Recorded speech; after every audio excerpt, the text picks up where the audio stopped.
Like, share, and subscribe to my channel as I continue to provide with trusted information for you to use to make decisions.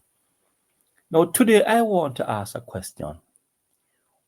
Who was the first male to get a jacket?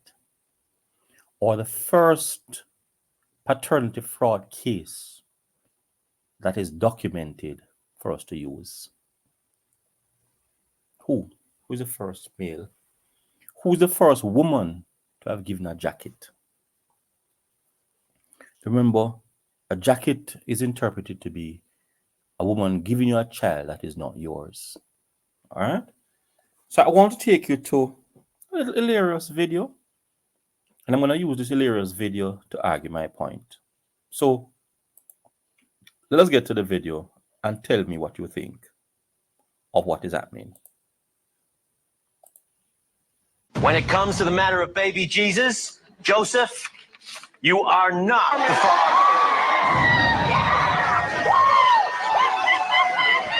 It's okay. It's okay. Don't worry.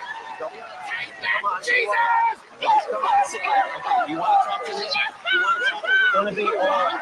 Okay, take it calm. Come on. When it comes to the matter of baby Jesus, Joseph, you are not the father. It's okay. It's okay. Don't worry. Don't worry. Come on, Jesus! Come on, sit down. You want to talk to me? You want to talk to me? It's gonna be all right. Okay, take it calm. Come on. The matter is an hilarious one and is one for fun, but I want to ask the question again.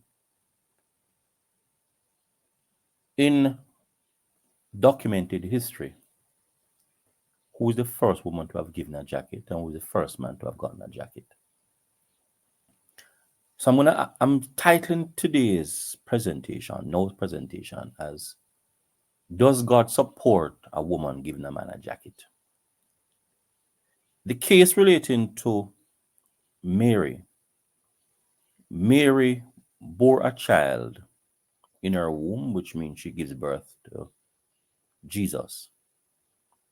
And that was given to Joseph, who was not the father. So I'm asking the question, does God support a woman giving a man a jacket? Joseph had to take the responsibility of fathering a child that was not his. So I'm asking the question again, does God support a woman giving a jacket? And if a woman is to give a jacket to a male, would that be wrong within the context that God had done likewise? Now, one may argue that, or one may want to view this as though Paul is an atheist. I am not.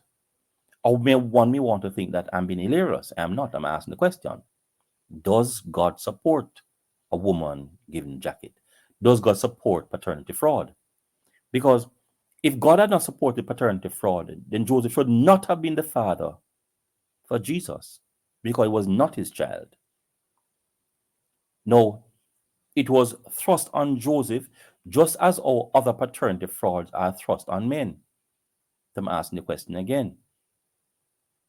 Does God support a woman giving a man a jacket? Does God support paternity fraud?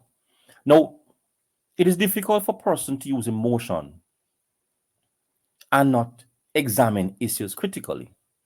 And my channel is providing with people with trusted information that they can use to make decisions. And I'm asking the question, move away from your emotions and your pettiness and let's examine what the truth is. The truth is, one, the child was not for Joseph. Two, was Joseph a stepfather or was Joseph given a jacket? I'm asking the question. And if Joseph was a stepfather, then it shouldn't have been his child. But in context of the scriptures, Joseph was the father, given a child by Mary that was not his. So I'm asking the question, does God support paternity fraud? That one is difficult to swallow. It's difficult for a lumber person to contemplate. So are women looking into the case of the Bible that occurred over 2,000 years ago, to say if God could have given Joseph a jacket, they have a moral and a legal right to give any man a jacket because God started it and they are merely followers of God. Interesting thought. But I'm asking you to like, share, and subscribe to my channel as I continue to provide you with trusted information for you to use to make a decision. Now, this one is rather hilarious, and I know some persons are unable to deal with it, but I'm asking the question, does God support paternity fraud? And was that the first case of paternity fraud that happened? If not, I'm asking you to give me information that I could use to put forward a case that paternity fraud was not started by God, but started by humans. If you can actually find me that information, I would deeply appreciate it. But in keeping with what obtains, Joseph was the first man to have been given a jacket. Paternity fraud is nothing new. I'm saying using the case of Joseph, paternity fraud is not new. But am I wrong to say paternity fraud? Or is the situation of being a stepfather? Like, share, and subscribe to my channel as I continue to provide you trusted information that you can use to make decisions.